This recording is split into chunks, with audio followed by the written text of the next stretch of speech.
Hey everybody, Tim Kawakami here. 49ers plus minus. We call this a normal 49ers plus show or non-emergency for once. We'll just do a regular show. I'm not sure anymore. Everything's an emergency. I'm here with my co-host, Matt Barrows of The Athletic.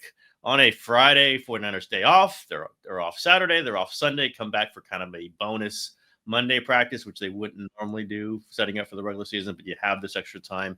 Take Tuesday off, and then it's regular season ramp-up time. Barrows, what's your sense of the mood, the feelings, the roster, the whole deal with the 49ers about a week, little over a week before the regular season opener? Well, I think for that bonus practice, an NFL team wants that just to be, a light, inconsequential day. But for the 49ers, it's going to be a huge deal for several factors. One, Kendrick Bourne is visiting that day. No, that's right. Yeah. So they're going to check out his foot. That's what kept him out of Patriots camp. Bourne and his camp think that the foot is fine. And if it is, I can only imagine it leads to Kendrick Bourne joining the roster. Two, we'll see if all the other injured guys, Russell Gage is on the active roster, but he hasn't practiced in a while. Yetur Gross-Matos hasn't practiced in a while. Dominic Pooney, Kalia Davis. These are two guys that could start or couldn't start on week one in Seattle. So those are big ones. I mean, I expect them to be back, maybe not Monday, but maybe Wednesday, but hopefully we'll have a better idea then. And then the big one, and I'll let you go nuts on this topic, is Jauan Jennings. Is he part of practice next week? Because if he isn't, then I think we're heading towards a big impasse. They're already at an impasse, but it's going to be more of a collision at that point. Yeah, it's got to be resolved right around then. I thought it would have been a couple days ago, one way or the other, good or bad, or whatever, however we would have seen it. But they've let it go a couple more days. They have these 3 days off, maybe cooler. Maybe their numbers are exchanged that can meet the situation. But I certainly have not heard anything about that. That was a tense presser. When Kyle Shanahan and John Lynch came out to talk. It's what they do. They come out to talk about the 53-man roster, the initial cut, or wherever they're doing. It was the day after the initial cut, so the other players were moving in and out. But I think the Jauan Jennings thing is kind of set another dark cloud. We've seen this happen with them going into regular season, specifically last year. It's not the same as Ayuk and Trent Williams, like kind of hitting right as the regular season was about to begin. I think it was last year would have been right about Monday or Tuesday, right in there somewhere. No, it's right about now for Ayuk, I think. But there's definitely some anxiety in the building. I think they've kind of pushed it off, saying it'll get done. It's not done. And I can only sense that the emotions are getting worse, not better. Like there's not a hey, everybody, let's go hug and everything will be set. I don't think they're really exchanging numbers that much. And I think the 49ers are pretty well set. They're not going to give them hardly anything more. They think they redid the deal last year, which I understand. I think Jauan Jennings is thinking I'll never get a better chance to make real money here. And he hasn't made huge money. And he did have a really good season last year, but I just don't think the 49ers are motivated to do very much. I think that's not thrilling Jauan Jennings. One thing I did want to get into here is I was asked about this on the radio, and I'm sorry for getting all aggregated for something I said yesterday, not on this podcast. Save it for the pod, Tim. Save it for the pod. I thought I've said most of this stuff. I guess I hadn't. You got aggregated. I got aggregated like crazy, and that's always my goal is not to get aggregated anywhere except for on this podcast or my columns, but it happened anyway. I did say, they asked me point blank, what do you think he's asked for? I said, $20 million a year or more. I don't think that's any shock to anybody. I thought that was kind of out. I think I've been writing, top 20. If you say top 20, it's over $20 million. That doesn't mean he's going to get anywhere close to that. Doesn't mean he's asking for it right now. That's one thing I should have been more clear about. That number could be lowered. They could be doing it different ways. I'm not saying this is what Drew Rosenhaus has sent to them. This is what we demand this moment. I think those are numbers that were tossed around earlier this summer. that were rejected out of hand by the completely. They're not going anywhere near that. Doesn't mean Jauan Jennings can't ask for that. I don't know where they are exactly right now, other than I get no sense that this thing is close to resolve. Not like they're exchanging numbers and getting closer and closer. I have not sensed that at all. The other thing is, it's interesting. We just don't hear this drumbeat from either the Jennings side or other than the 49ers public side. We just don't hear these things. I don't think this is Drew Rosenhaus instigated. I don't. I think if Drew was pissed off about it, we'd be hearing about it through ESPN or NFL Network or somewhere else. I think this is Jauan instigated. That's fine. It's his right. He's the player.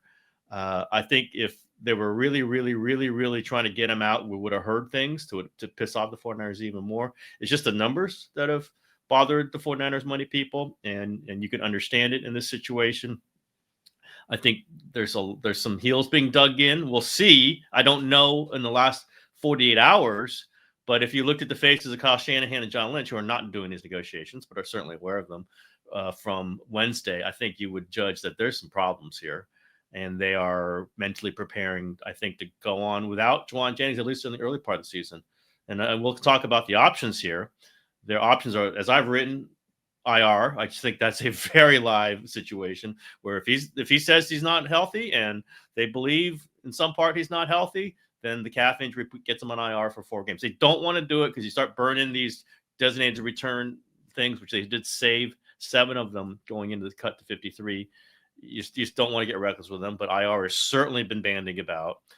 They could suspend him.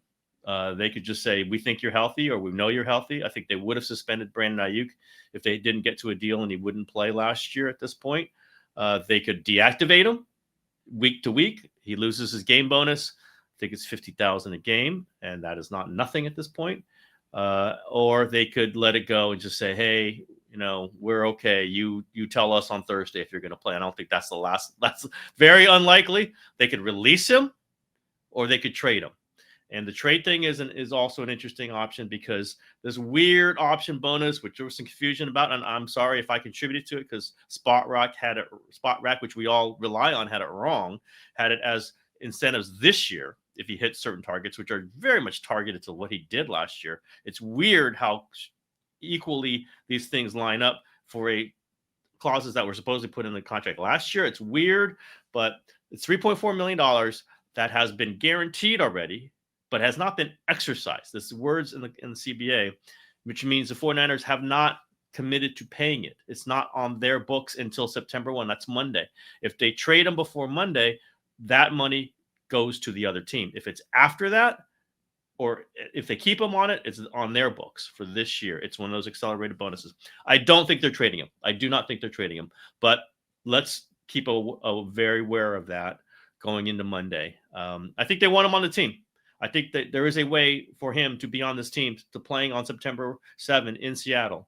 If not September 7, September 14th. If not, then after that. I'm not sure exactly where the cutoff point for them would be for when they could count on him. I think they want him on the team, but I don't sense that there's good feelings, there's goodwill, there's good momentum, there's any of that headed this. But there wasn't with Ayuk either, Barrows, right? There wasn't right before they signed him. There's still bad feelings, though, with that is also true. And it's kind of blending over till now, because they don't want to, they're just tired of doing this receiver thing. They're exhausted about it. And, it's better for them to have Jauan Jennings on this team. But I think at some point they're going to turn the page, at least for the beginning of the season.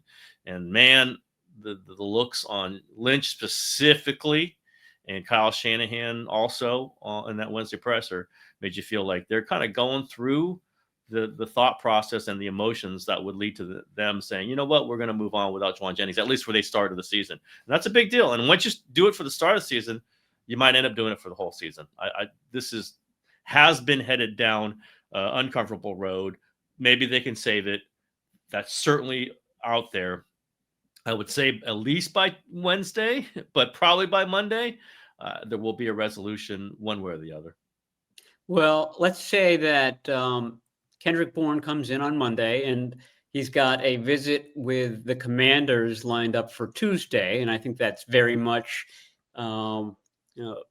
purposeful by his agents to set it up that way, basically telling the 49ers, okay, if you don't want my guy, we've got your guy Adam Peters tomorrow. Your guy Adam Peters. Adam Peters is there. Deebo Samuel is there. That's right. Well, let's say that Bourne comes in and they sign him. Does that make the 49ers more aggressive? Do they have now enough wide receivers that they can kind of dig in even further and just kind of play hardball with Jauan Jennings in this? I think it would be a factor. Definitely would be a factor. I don't know if it would be like 1-for-1, but it would be, they could put Jordan Watkins on IR. I mean, for that roster move, if we're talking about just the roster move, but I don't know. They clearly haven't done it yet, so I don't think they want to do it. I'm not sure. Could you have Watkins? I've almost looked at the Watkins and the Jennings thing as almost as an either or, because you don't want to carry two of those guys into week one, not knowing if two of your receivers are going to play, or likely not going to play, frankly, if Jennings isn't practicing by Wednesday. Like that, Bourne could take one of those spots, and maybe that's Jauan Jennings. And I think then you have what? You have Ricky Pearsall, Kendrick Bourne, Sky Moore, and theoretically Russell Gage, right? For and four. Marquez Valdez. He's practice squad, right? He and Chosen. Yeah, he's practice squad with a bit of an asterisk. I mean, he's only practice squad because his contract with the Seahawks is guaranteed. Mm-hmm. So he's making the same amount of money no matter what because of offsets. So I think this was more of Valdez-Scantling doing the 49ers a favor, allowing them essentially to keep 54 men on the roster. But I think the expectation, at least from that camp, is that he's playing week one. Okay. He's going to be on the active roster at some point. It just won't be early on. So that's 5. Maybe Jauan only suit up 5. Yeah, and Jauan Jennings does not fit there, right? I mean, if we're start going to count there, then they've already kind of set it. If they sign Bourne. And we know Bourne could probably sign and be ready at full go practice on Wednesday. So that might be either exactly what they're thinking or what they're threatening to Jauan Jennings. Barrows, maybe I'll get aggravated for this too, but man, I'm hearing some things like Ricky Pearsall, the leader of that room, Ricky Pearsall, like what happens on Wednesday? This might all be decided by then. But Ricky Pearsall's announced as a team captain. Like, what about? I think that's a live possibility. That Deebo was a captain last year. Obviously, he's not on the team. It will not be Brandon Ayuk. Even if he's voted to be one of the team captains, Kyle Shanahan will just go cross out. He's not a captain. I'm not saying that's what will happen, but I can imagine. I sense a lot of feelings towards Ricky Pearsall's status as the number one receiver in that room, whether he's a captain or not. I'm just saying that might be evidence of it. I think they're pretty comfortable with it. Now, I would not be if I was them. I'm the one who's Mr. Don't be over optimistic about injured players. You don't know if he can make it through. I think they love what he did in camp, though. It was all obvious for us to see. It was really good. He's got a connection with Purdy. So if you go, you know what? Ricky Pearsall is really wide receiver 1. Well, then you're looking for who's your 2, 3, 4. Not like, oh my God, how do we replace Jauan Jennings 975? The whole thing going into this is I don't think they really count that season as Jauan Jennings' value. Maybe that's unfair because he did it, but that was kind of in a weird year, in a very weird year. He had great games. I don't know that that's going to be duplicated in their minds. I think he should get every dollar he's worth. But this is what they're thinking, and I think they think Ricky Pearsall's better. I think they've thought that for a little while now. He's been healthy on the field. Doesn't mean they're right. Doesn't mean like at some point they're going, well, God, it'd be great to have Jauan Jennings as a co-number 1. But my sense is that in the building, they've kind of moved on from Jauan Jennings as their number 1 receiver, and they think it's Ricky Pearsall now. Would that be a mistake, Barrows? Do you think that's just a position that they're taking? Do you think it's wrong that they're actually taking that position? I don't think it's. I think they're taking that position because the circumstances are what they are, and so it's sort of a bit of sour grapes. Like, oh gosh, you know what? We're probably better off without Jauan Jennings. They're not saying that. They're not saying that. They're not saying. I don't want to be clear. Yeah. The answer to your question is aggregate Barrows on that part, not me. I did not say. I did not say that. The answer to your question is that they complement each other well. We've talked about this before. Ricky Pearsall is more like Brandon Ayuk, in that he cuts very well. He gets open very well. He creates space very well. He meshes with Brock Purdy very well. And I think that's the main thing here, is that the 49ers are trying to load up on the types of receivers that Brock Purdy throws to. You can kind of see that in the guys that they've said goodbye to. Deebo Samuel. If what you're saying is right and they do part ways with Jauan Jennings. Partially. I'm not saying forever. I'm saying please aggregate Tim on this. You are saying some things that I'm not saying here. But Pearsall 95.7. You Dan Dibley here? Go ahead. Pearsall has had. We have the same haircut. Pearsall has had a great camp. Pearsall has only started 4 NFL games in his career, and Pearsall has not been able to show that he can be healthy for any, long stretch. So going in and I agree with you. This is happening. This is happening by default, that he is their indispensable man right now when it comes to wide receivers. He's the linchpin of that passing attack.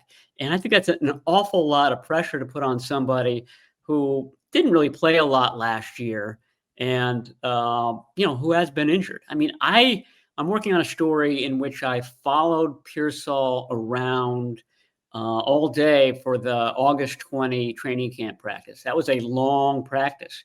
And part of the drama of that particular practice was that he made a great catch in the end zone, but was down for a while. Mm-hmm. And he was holding his shoulder, and he got examined on the sideline. And it turned out he was perfectly fine. He came back in, has not been an issue. But, I mean, the line between that not being an issue and being an issue is so fine.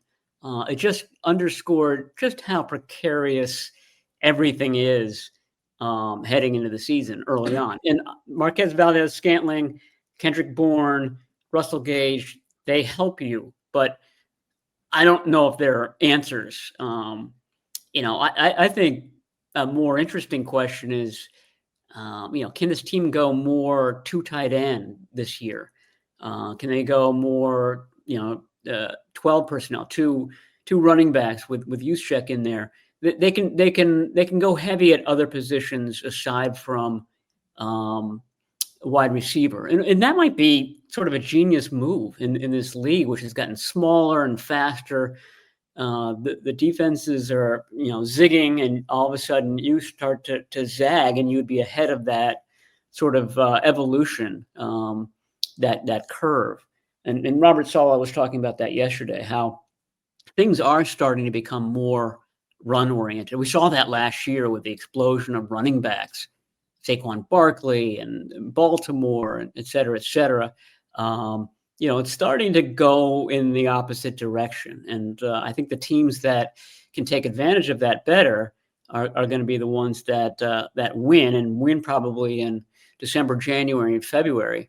And I think it's interesting that, the one free agent splurge, or the most expensive free agent they brought in this year is a blocking tight end. One of your Lukes.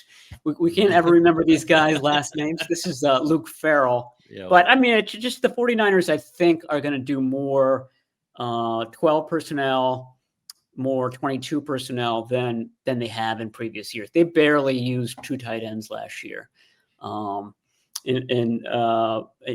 Despite the fact that the second tight end was my guy last year, they didn't put him on the field all that much.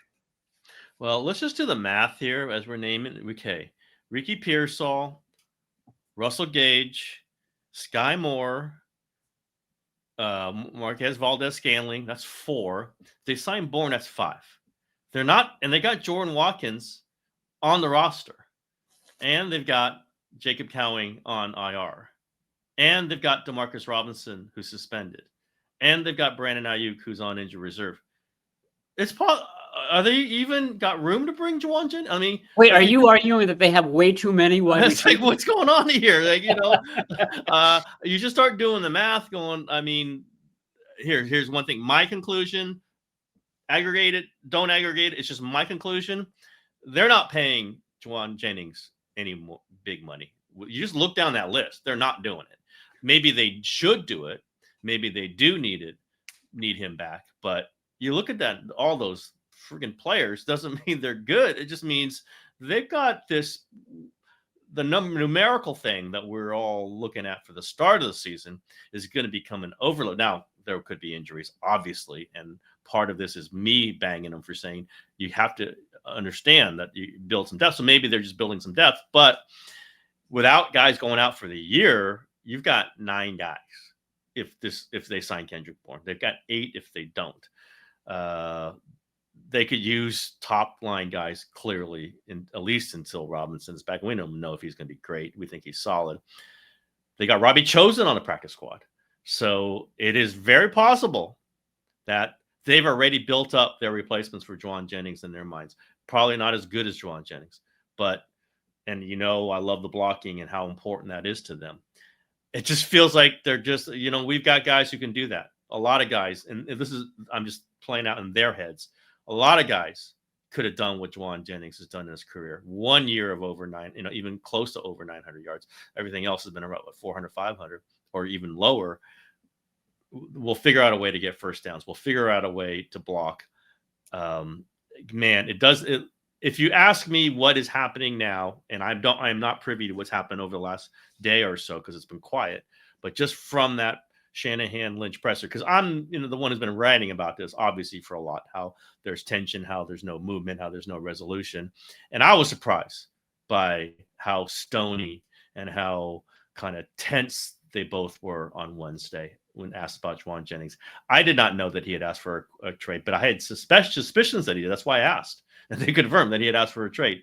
Whether that came after Kyle Shanahan said he hadn't or before Kyle Shanahan said he hadn't, I don't know. It doesn't really matter because, they weren't trading him. But I've also had a lot of people saying, "Oh, he said they're not trading him. John Lynch did, so they're not trading him." He said that about Deebo Samuel. Yeah, right after the season. Then they traded Deebo Samuel. Like you don't say you're trying to trade somebody. Right. The code in the NFL is that the louder you say you're not going to trade somebody, the more likely that is. Just look at Micah Parsons traded. 2 reactions to what you just said. Sky Moore, Kendrick Bourne, MVS, either did not or were not going to make their team's rosters. Yep. And some of these teams are not good teams. The Patriots, for example, with MVS, with Kendrick Bourne. My point being that, Russell Gage too. I mean, if the 49ers weren't in this wide receiver predicament, I don't think he makes the active roster. Maybe he makes the practice squad. Maybe he's somebody you bring up, but I don't know. These are not none of these guys had nearly the season that Jauan Jennings had last year, and more to the point, you would in one off season you would be losing Jauan Jennings, Deebo Samuel, Dre Greenlaw. You are losing your dogs on this team, and I think that's probably the biggest issue. There's a toughness factor that is now missing from the squad, and maybe you've made it up a little bit with Renardo Greens and Diamador Lenore's, but boy, the other guys that they lost, they've got pelts on the wall. They are proven commodities, and this is a theme that you and I have struck a lot before. They are really kind of resting their fates on a lot of young guys that just haven't proven it yet. And they may, but it's a gamble this season. Yeah, I'll just say, it just struck me that, there's a lot on Ricky Pearsall. There's a lot on him. Now, they took him. They liked him. Don't know that they were in love with taking him at 31, but they liked him. I think they were trying to move out of the first round, but that's okay. I think they liked that he's fought through what he's fought through, that he's emerged. He looks so good. that's a lot you're banking on Ricky Pearsall if you're going to put, Jauan Jennings off to the side. I'm not saying they're going without him. To clarify one more time, I'm just saying they might move him to the side, deactivate him, or put him on IR, or if they really get pissed at him and they think he's healthy, suspend him. But it's a Ricky Pearsall. Let's see. Is there a 1,000-yard season in Ricky Pearsall? Barrows, do you think Ricky Pearsall? We have to assume health. You can't do it, but if you assume health, is Ricky Pearsall a 1,000-yard receiver this season? I think absolutely. I think he's absolutely capable of that because of what I just described earlier. He's got a good rapport with Brock Purdy. He gets open, and he's the only guy. I mean, he's to start the season, he's the only guy out there that you can, some semblance of reliability. And even that though is you're just getting glimpses at the end of the season when they play. He gets a lot of credit for that Detroit Lions game. A great game against the Lions. The Lions were really depleted in their secondary for that game. The Lions shouldn't have been playing aggressive man coverage with the personnel that they had. They did, because that's their identity. And the 49ers beat them. But, it just goes to show that he's capable of getting open. To me, the health issue is the bigger question with him. Very few players make it through 17 games. And he's had hamstring, he's had shoulder issues. He missed most of last season, of course, because of the gunshot wound. And knock on wood, that's not going to be a factor this year. But he still missed all of the spring with a hamstring, and until he plays a long slate of games, I think that's going to be a question mark in everybody's mind.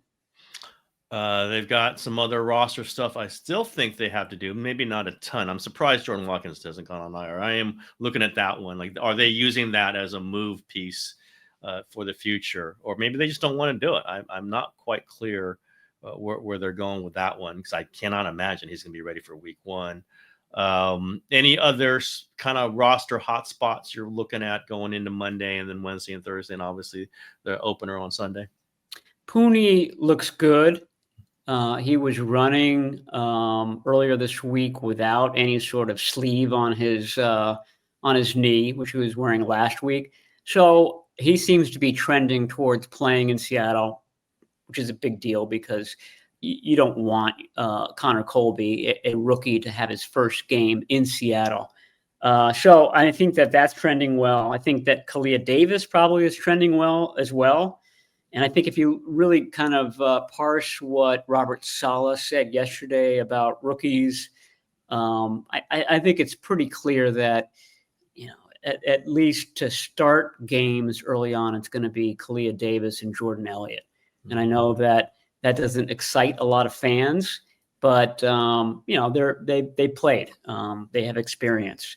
And I think that the rookies will get sprinkled in and probably sprinkled in quite a bit. And that the hope is that by the end of the season, they're in more of a commanding role. And that's sort of a microcosm of the 49ers as a whole. I think the idea is that, okay, we tread water over the first half of the season.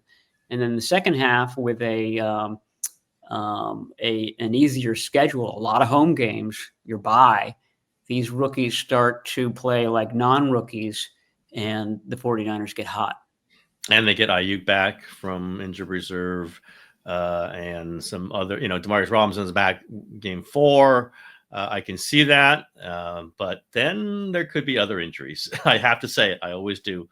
You're banking on full health going to that and give yourself fully stocked. Well, then you could get some guys hurt. Starting with some of your top line guys, and we know that they are very, very top heavy. But I understand part of this. I think Ayuk will be back. I think Robinson's a good player. I think Pooney should be back. Then you'll just have to kind of wave your arms and say, okay, well, let's see if everyone stays healthy.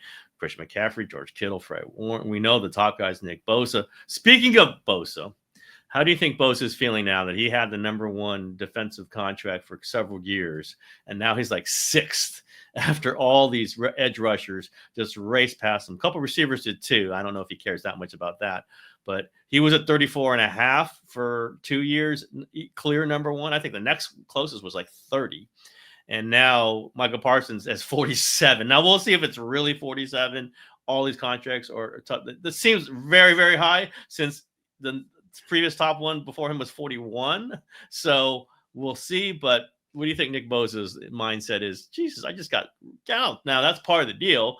The latest contract is always the biggest, and he signed his 2 years, and it was a great deal. It still is a great deal.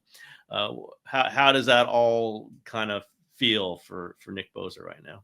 Well, I'm sure he's eager to have a really good 2025, and I think he's setting himself up to have one. Yeah. He didn't have a spectacular 2024. He was by far and away their best defensive lineman. I thought him playing through all the, what was it, core issues, ab issues, I forget exactly what it was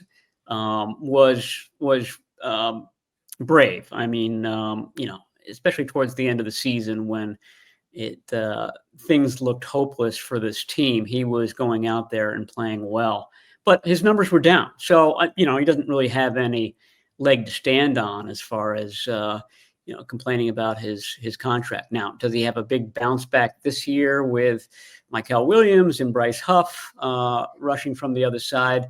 I don't know. If I'm an opposing offense, I'm still absolutely concentrating on Nick Bosa until somebody else proves me wrong. And maybe that's Bryce Huff. I think probably going into the season, that's been a more kind of underplayed guy, a guy who could have a huge impact that really hasn't been getting huge headlines to this point. Notable that he's taken part in every practice so far. Yeah.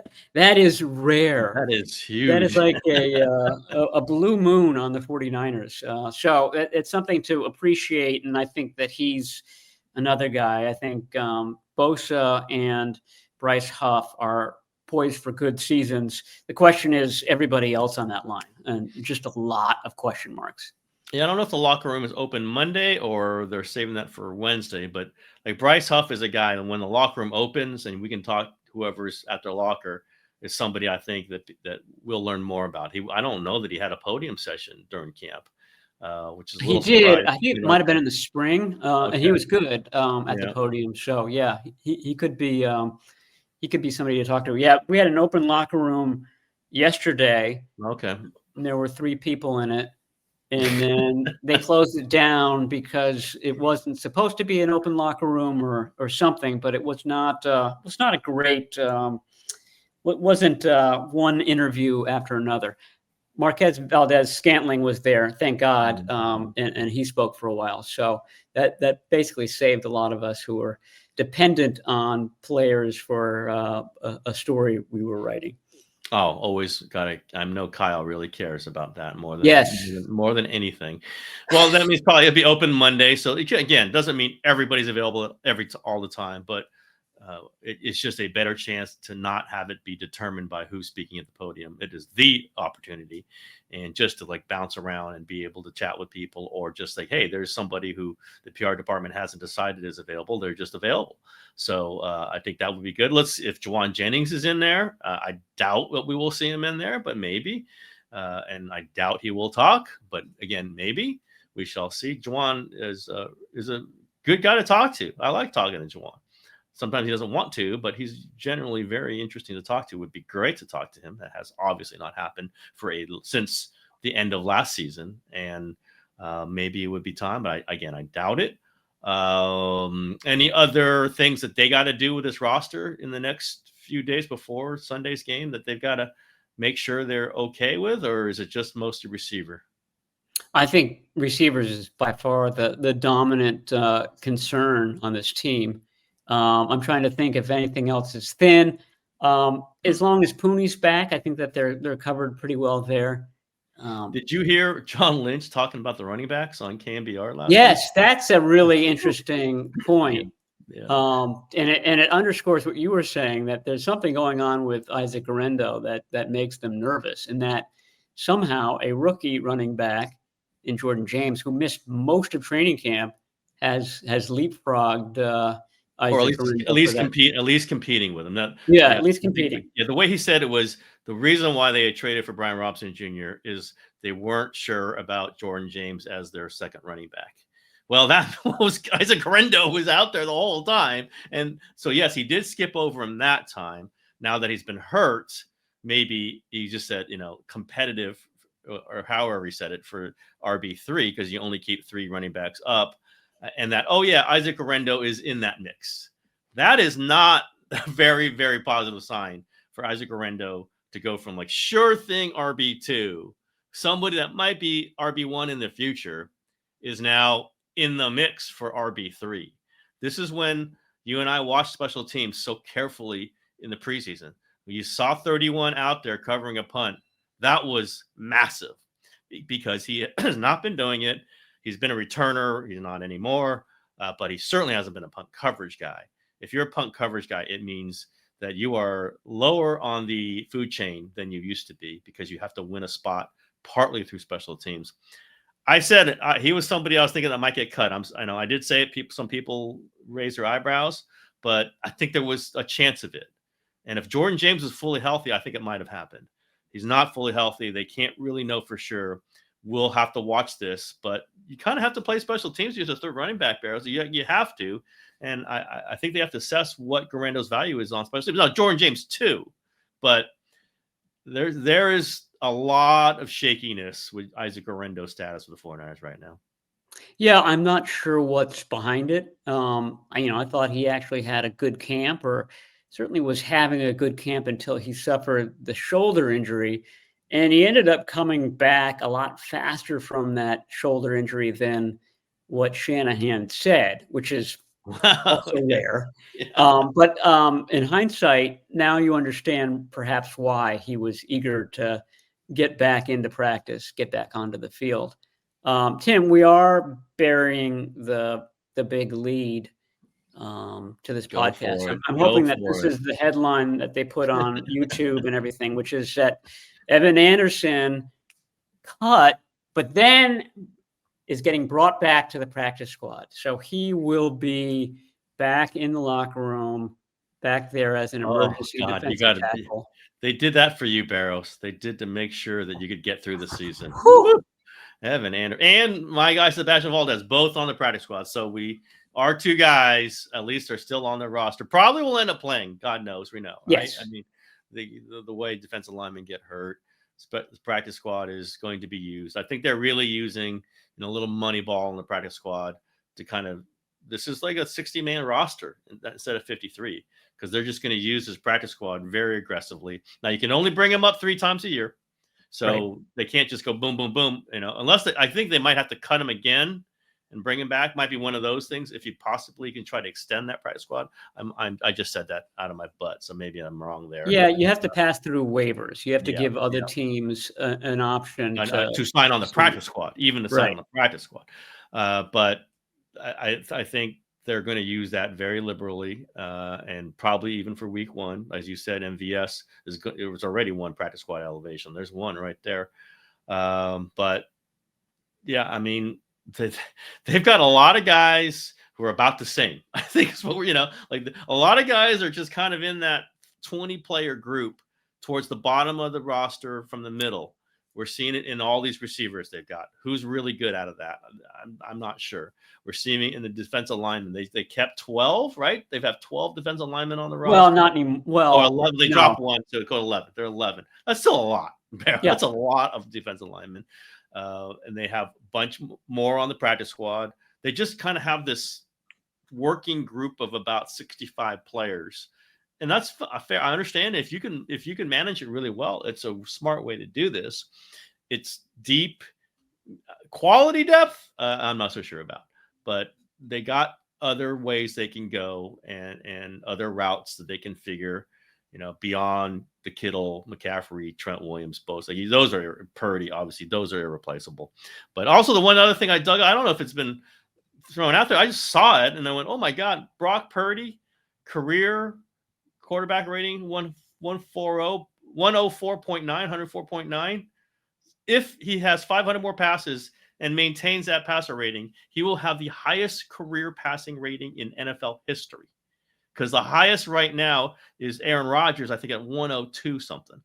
This is not the be all end all. I think Jimmy Garoppolo is top 10 all time. I'm not saying it means everything, but it just tells you the quality that he sustained even through last year when it was like 96-1, which is still pretty good. Not great, but it's still pretty good. Like, you know how many 96.1 seasons Trevor Lawrence has had? Zero. You know how many seasons of a button 96.1 that Jared Goff has had? One last year. Like this is a bad year for Brock Purdy. That was a bad year. Only not below 100 passer rating season Brock Purdy's ever had. And it was higher than any season Trevor Lawrence has ever had. So let's just acknowledge this, this guy's a very good quarterback. I think if it's over 102 for the first 4 games, we should get his gold jacket ready. That's going to be a challenge with this newish receiver group composed of cast-offs. It's the Island of Misfit Toys wide receiver group to start the season, at least. You know what Jed York would say? That's why you're making $53 million, big boy. Go earn your money. All right, we've gone long on this as always, but there's a lot to talk about. I think people are loving the talk that we do because we get aggregated off of this show, and why not? Just bang it out there. The Jauan Jennings thing is very interesting. It continues to be unknown. There's so many different ways this could go. But let's outline them. Let's put it out there. Let's have everyone understand what's going on. I think we've been we've been okay on this story, Barrows. I'll put it that way. And, we've crushed it. And if we didn't crush it, then we'll just go back and erase our. Nothing gets erased. Nothing gets erased on the internet, Barrows. You should know that. Nothing gets, except for when your microphone. Nothing gets erased. When your microphone doesn't work, and then it just all gets passed away. But all good. That is the show for today. No emergency episodes, please. We'll come back maybe on Monday. And then we'll have another one later in the week. I think we'll commit it to 2 next week. We'll see. But if you can tell by the pace of these episodes, we're committed to putting shows up when there's stuff to talk about. And there's plenty to talk about. All right, Barrow, say goodbye to everybody. Bye, guys.